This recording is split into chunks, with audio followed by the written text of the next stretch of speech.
Welcome back to another episode. In this video I'm gonna review the Neo Geo CD video game system. Now I've already reviewed this video game system over 3 years ago. It was actually my very first system review that I ever did, and for the most part I'm actually satisfied with this review, but for a long time I really wanted to remake this review, and the main reason for that is because back in the days there was this 10-minute time limit on YouTube, and I had to cut out a couple of things in this review, and for a long time I wanted to remake this review to make a review in more detail about this system, because I think it deserves a better review than the one I did before. So let's go!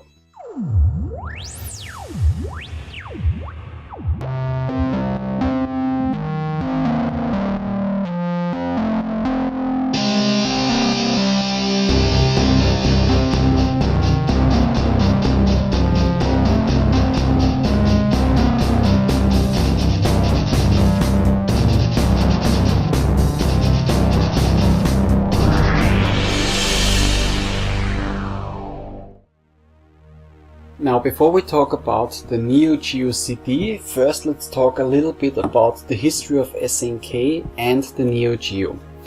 The company Snk was founded in July 1978 in Osaka, Japan. Snk stands for Shin Nihon Kikaku, which means translated New Japan Project.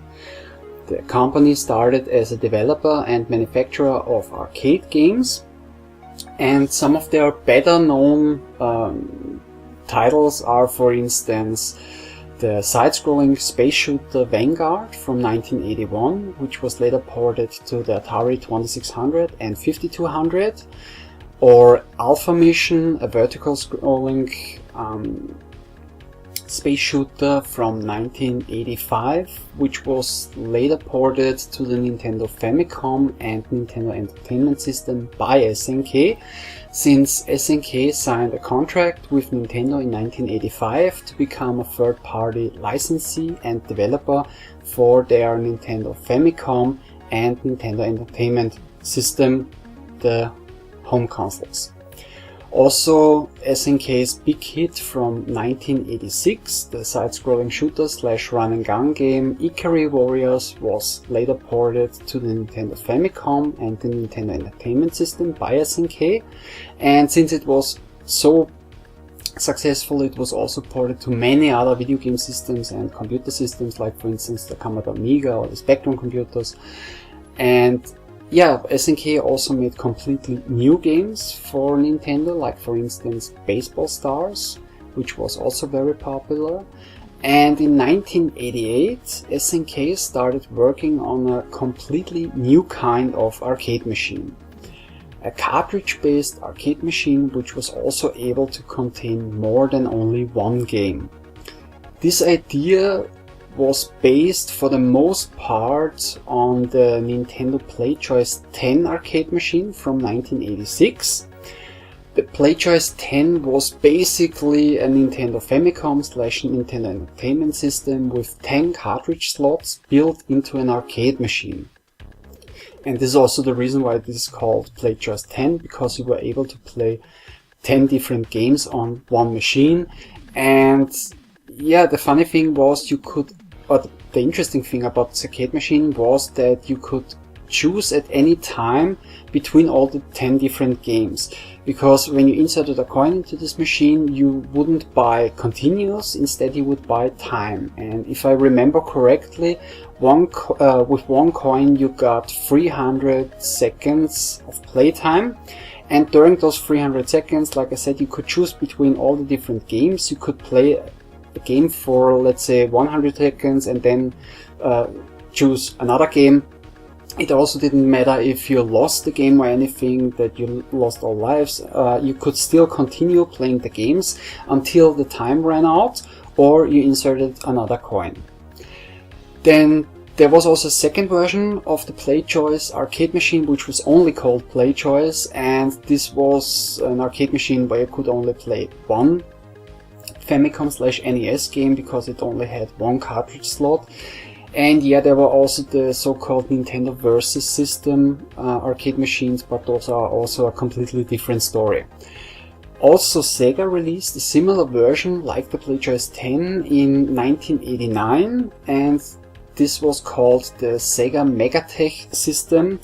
And the Sega Megatech system was basically a Mega Drive/Genesis console with 8 cartridge slots built into an arcade machine. Nintendo and Sega made modified versions of their PCBs or of their games so that they could only be used on the arcade machines and not on the home console. And it also worked the other way around, so you couldn't use a cartridge from the home console and put it inside one of those arcade machines because they didn't work, at least back in the day. Today you can buy adapters and use cartridges from the home system, but this is also a completely different story. In 1989, Snk finished their project, and in January 1990 the Neo Geo MVS was released in Japan. Later on in that year it was also released in North America, and in 1991 it was released in Europe. MVS stands for Multi-Video System. The Neo Geo MVS was released in 4 different versions with 1, 2, 4 and 6 cartridge slots. So on a 6 cartridge slot arcade machine you were able to play between up to 6 different games on one machine, which was pretty outstanding at that time. The biggest difference between the Neo Geo MVS and the Nintendo PlayChoice 10 and Sega's Megatech system was that Nintendo and Sega used a home console, modified it and placed it inside an arcade machine and allowed you to play home console games on an arcade machine. And the Neo Geo MVS was a powerful arcade machine placed in an arcade cabinet and allowed you to play arcade games on an arcade cabinet. And all the upcoming Snk games, which were normally released in their own arcade cabinet, were now released as MVS cartridges. This is also the reason why MVS cartridges are very big. They have about the same size as a Nintendo Wii in terms of length, height and thickness. Basically because a Neo Geo MVS cartridge consisted out of 2 PCBs, and down here at the bottom there would be the connectors of those PCBs, and actually an MVS cartridge is a little bit bigger in terms of height actually than Nintendo Wii. But anyways, the Neo Geo MVS became very popular for arcade owners because it was space saving, it was super easy to change games inside those machines. I mean, you basically only had to open the cabinet, remove the old game, plug in the new game, and done, you were finished. And also, with a retail price of $500 for an MVS cartridge, it was a pretty cheap system because you would have to pay about twice as much to replace a game inside another arcade machine / another arcade cabinet. So those were the main reasons why it was super popular by arcade owners, but also gas stations, restaurants, bars, and movie theaters bought the Neo Geo MVS because of those reasons. And at the same time, when Snk released the Neo Geo MVS, they also created consoleized versions of the MVS, which would allow you to hook up the system to a regular TV and play it with arcade-like joysticks or arcade sticks. And those units were made for rentals, for bars and for hotels. And yeah, basically they worked as an advertisement for the arcade machine. The funny thing was actually the advertising worked, but not for the arcade machine, instead for those rental units. And many people called SNK and asked, hey, where can I buy this consoleized version, because it's amazing and mind-blowing for those people, because that there is some kind of device that you can hook up to a regular TV and play real arcade games in all their glory at your home or in a hotel or whatever, with arcade-like joysticks. And yeah, people asked, where can I buy them and how much would they cost and so. And SNK always had to tell them, you know, hey, yeah, we're sorry, but those are rental units, you can't buy them / we don't sell them, and they are only for advertisement. Sorry. And even if we would sell those systems and games, it would be super expensive because of all the hardware that is inside those systems and inside those cartridges. But people still called SNK and kept on asking, and a lot of the people answered that they wouldn't mind paying a lot of money for this kind of a system, because, like I said, there wasn't any other video game system that allowed you to play those kind of games, not arcade-like games. And yeah, like I said, many people called and said, hey, I wouldn't mind paying a lot of money for a system and for the games. So SNK realized that there actually would be a market for this game, for the system actually, and the games, and there is a demand for people that they wanted to own this kind of system. So SNK created a home version of the Neo Geo MVS, and in October 1990 SNK released the Neo Geo AES in Japan, and 1 year later in 1991 in North America and in Europe. AES stands for Advanced Entertainment System, and the Neo Geo AES was also called NGH for Neo Geo Home. So it was the Neo Geo Home version of the Neo Geo MVS. The system was sold in two different versions. There was the gold system and the silver system. The gold system had a retail price of $649 and it came with the console with 2 arcade stick controllers and 1 game of your choice. And the silver system had a retail price of $400 or $399, and it came with the console and only 1 arcade stick or 1 controller. And AES cartridges / AES games had a retail price between $200 to $300. And the big difference between an AES cartridge or game and an MVS game: AES games were released in big plastic boxes, they had art cover, then they also came with a manual, and the AES cartridge had a label which also had the cover art on it, basically like almost every other video game cartridge of the time. But as far as I know, the AES cartridges were slightly smaller than the MVS cartridges. MVS cartridges were released only in brown cardboard boxes, and inside you had it varied actually.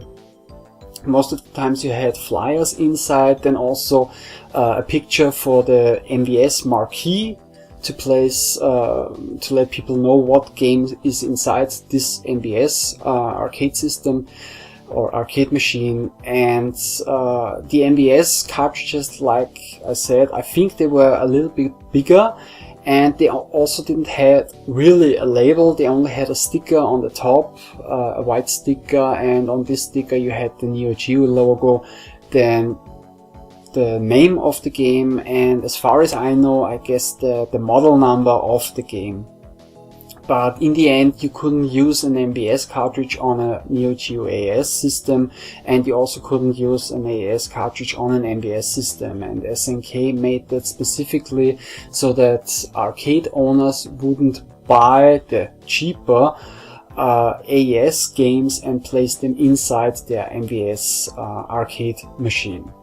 The Neo Geo AES was also the very first video game console that had a memory card.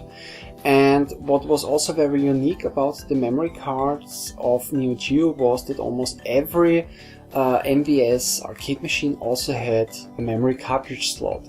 So you were able to play a game at home on your AES console, then save your gaming progress onto the memory card, take your memory card, walk into an arcade, and if a MVS arcade machine had the same game, you could continue your game on the MVS arcade machine.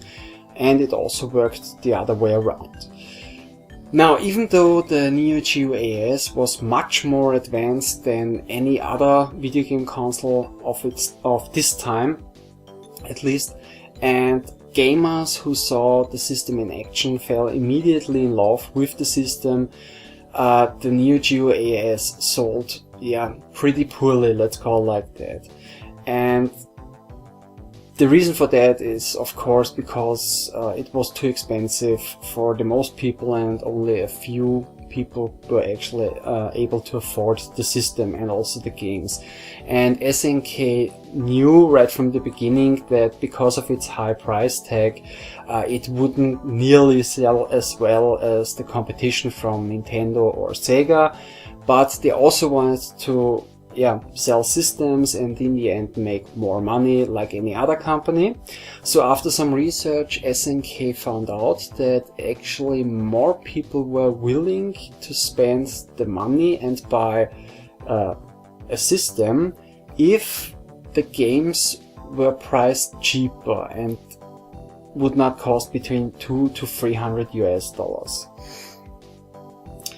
And SNK knew the only way to decrease the price of systems and especially of the games would be by releasing a CD-based system, since CD-ROM technology and producing a video game CD was much more cheaper than producing a video game cartridge, especially a Neo Geo AES or MVS video game cartridge.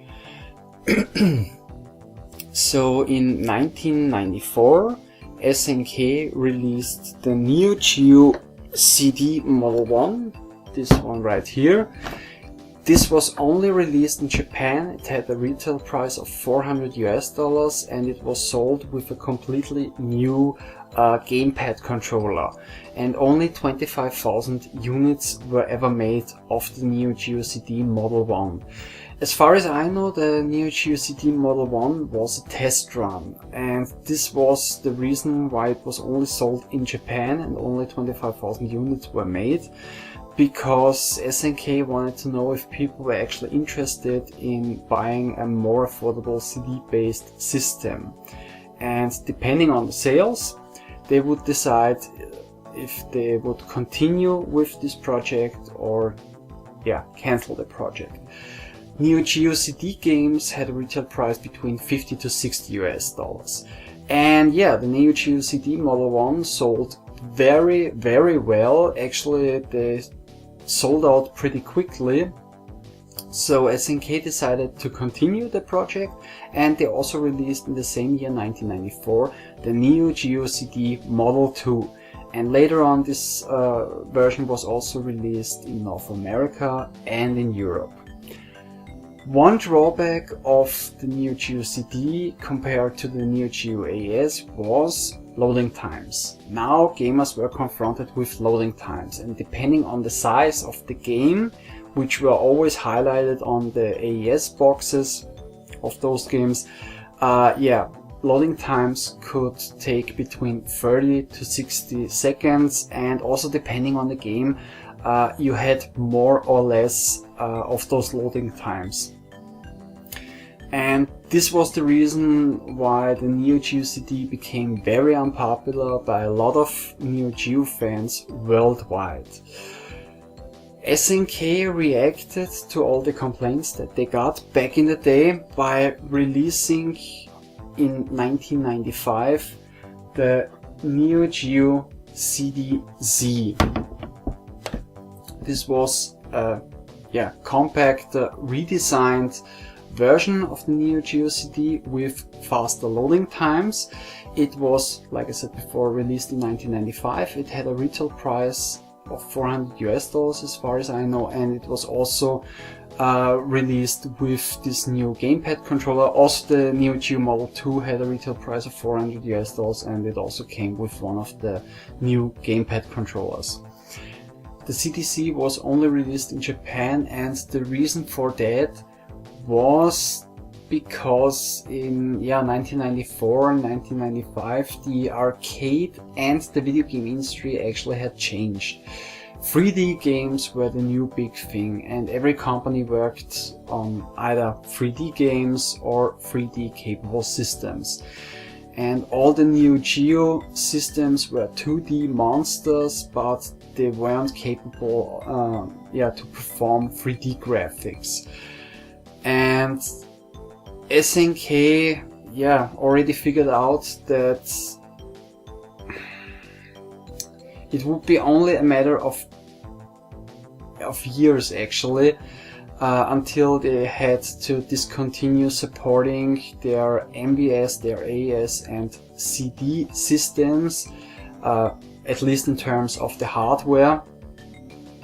And so they actually started to work on the successor of the Neo Geo MVS, which was the Hyper Neo Geo 64.